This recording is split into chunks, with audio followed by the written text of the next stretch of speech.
Bismillahirrahmanirrahim. Assalamualaikum warahmatullahi wabarakatuh. Baik anak-anakku yang soleh Nahwanur, pada kesempatan hari ini atau di pagi hari ini insya Allah kita akan melanjutkan materi BPI, materi yang kelima ya. Dan materi hari ini insya Allah tentang rukun dan hal-hal yang membatalkan sholat. Sebelum Pak Didi melanjutkan, semoga kalian dalam keadaan sehat walafiat ya. Begitu juga dengan Pak Didin. Kita mulai saja dengan sama-sama membaca lafaz basmalah. Bismillahirrahmanirrahim. Ya, kita masuk tentang rukun dan hal-hal yang membatalkan sholat. Sholat berasal dari bahasa Arab yang artinya doa. Sedangkan menurut istilah sholat adalah ibadah yang dimulai dengan bacaan takbiratul ihram dan diakhiri dengan ucap salam dengan syarat dan ketentuan tertentu. Sholat menjadi dasar dan pedoman dari setiap aktivitas kehidupan manusia, karena sholat adalah amalan yang pertama kali akan dihisab ya, di akhirat kelak. Oleh karena itu, sholat merupakan ibadah yang mengatur segala aktivitas, baik itu diperintahkan maupun dilarang Allah. Aktivitas manusia berhubungan dengan Allah sebagai Sang Khalik pencipta yang disebut hablum minallah, sedangkan aktivitas yang berhubungan dengan manusia disebut hablum minannas. Tujuan Allah menciptakan kita adalah untuk beribadah dengan amal kebaikan dan menyembah kepadanya. Menyembah di sini berarti beribadah, yang salah satunya adalah sholat. Kita hidup di dunia ini hanya sementara, dan dari kehidupan di dunia inilah penentu kehidupan kita selanjutnya, yaitu kehidupan akhirat yang merupakan kehidupan kekal selamanya. Amalan perbuatan kita yang akan menentukan kita akan masuk surga ataupun neraka, yang menjadi tujuan hidup manusia sesungguhnya. Ya, rukun sholat. Rukun sholat ada setiap perkataan atau perbuatan yang akan membentuk hakikat sholat. Jika salah satu rukun ini tidak ada, maka sholat pun tidak dianggap secara syar'i dan juga tidak bisa diganti dengan sujud syahwi.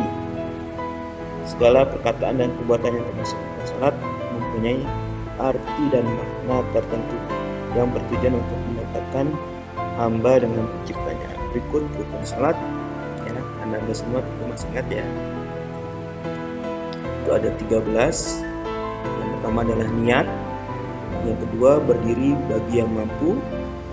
Kalau yang tidak mampu boleh duduk, boleh berbaring ya. Yang ketiga takbiratul ihram.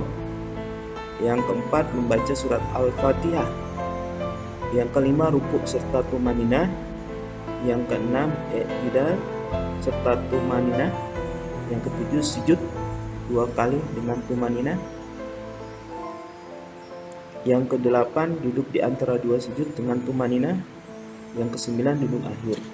Yang ke-10 membaca tasyahadat akhir. Yang 11 membaca salat atas Nabi Muhammad.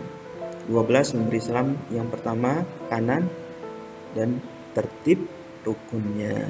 Jadi sesuai dengan aturan urutannya, tidak boleh habis membaca Al-Fatihah langsung sujud. Nah, tentunya harus rukuk terlebih dahulu, langsung i'tidal dan seterusnya. Ya, jadi tertib.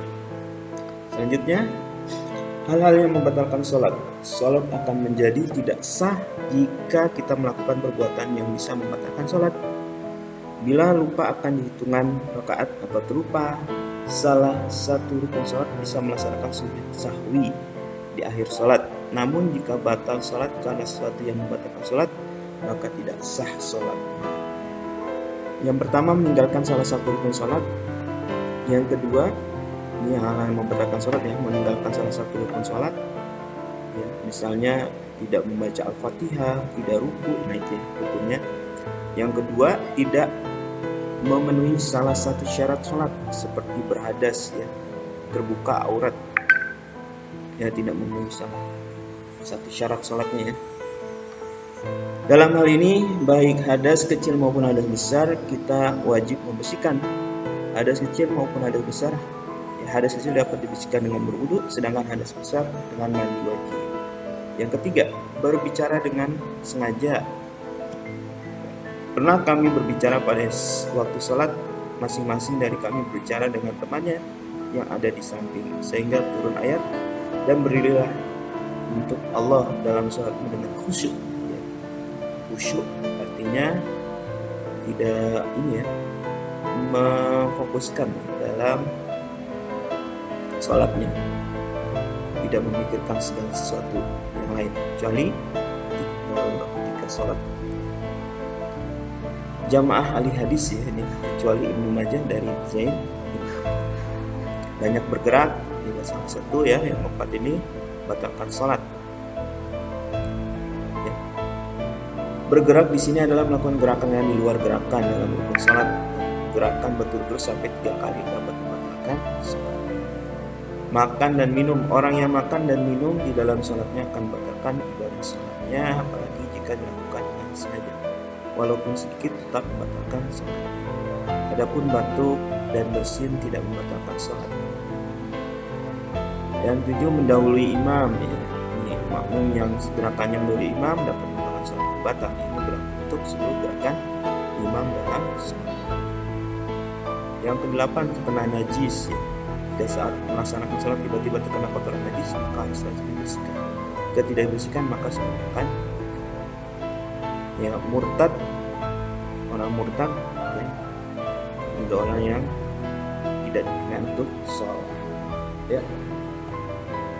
Baik, demikian anak soleh dan nur, bisa kalian simak ya, perhatikan rukun dan hal-hal yang membatalkan sholat.